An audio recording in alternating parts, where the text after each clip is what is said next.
Vai tu gribi laimēt jaunu Volkswagen Tiguan?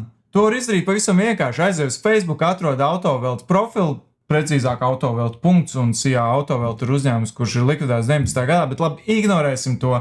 Viss, kas tev jāizdara, jāatrod viņa jaunākais posts, zem tā posta jākomentē un tad jāizvēlās pirmais, ko tev piedāvā.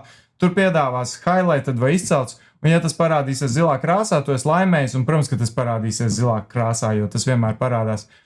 Un tad tu esi laimējis Volkswagen Tiguan stop, nē, vēl tev vēl ir jāpadalās ar to ierakstu izrādās. Un tad, kad tu to esi izdarījis, tad tev atsūt saite, kurā tu vari it kā laimēt Volkswagen Tiguan. Un padalījušies ir 7,7 tūkstoši cilvēku un iekomentējuši 22 tūkstoši cilvēku. Ko jūs darāt? Nu nevar tādā veidā laimēt Tiguan. Ja jūs atversiet saiti, tur pēkšņi parādās vietāruns. Pagaid, bet mēs taču gribējām laimēt Tiguan. Kāpēc pēkšņi vietāruns?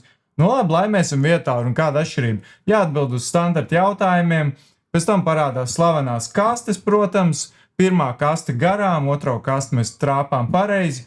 Un tālāk atverās kaut kāds video, kur, lai noskatītos, ir jālejupielādē VPN klients, atverās kaut kāds kazino. Paga, bet nav jāievada karšu dati, kur tad ir krāpšana?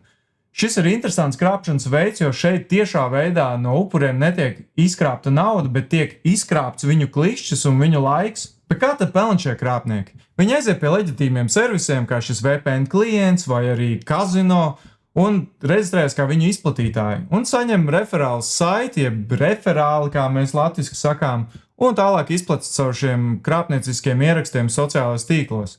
Katru reizi, kad kāds cilvēks uzklikšķina uz šīs saites, šī servisa īpašnieks krāpniekam pārskaita kaut kādu nelielu naudas summu, kas ir mērām centos. Ja gadījumā tu esi pieregistrējies tajā kazino lapā, un ja tu tur vēl pazaudē naudu, tad šis krāpnieks iegūst jau daudz lielāku naudas summu. Ņemot vērā, cik daudz cilvēku dalījās ar šo ierakstu un komentēja, tad šie daži centi pārvēršas ļoti lielā naudas summā.